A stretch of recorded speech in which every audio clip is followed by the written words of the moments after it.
کا کوئی جواز نہیں بنتا، جلدی کا جواز نہیں بنتا.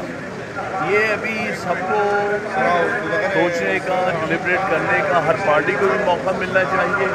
اور آئینی جو بل ہے اس میں ساری اور بھی جو پبلک ہے انوالو ہو رہی، کیونکہ یہ ڈاکومنٹ صرف پارلیمنٹ کا نہیں، یہ ساری قوم کا ہے.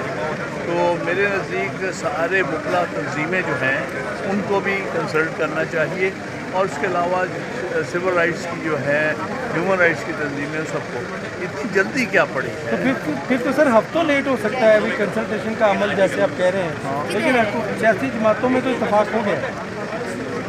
نہیں، ابھی نہیں ہوا، ابھی کوئی اتفاق نہیں ہے. پی ٹی آئی کا نہیں ہے، اے یو آئی کا نہیں ہے.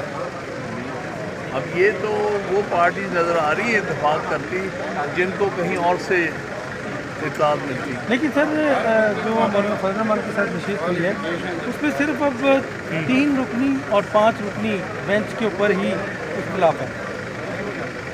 نہیں، اختلاف اس پہ نہیں ہے. بہت ساری چیزوں، مثال کے طور پر چیف جسٹس کی اپائنٹمنٹ پر بڑا واضح ہے کہ ہم سینئر موسٹ جج جو سپریم کورٹ کا اس کو مانتے ہیں، اور کسی اور کو انہوں نے بنانے کی کوشش کی.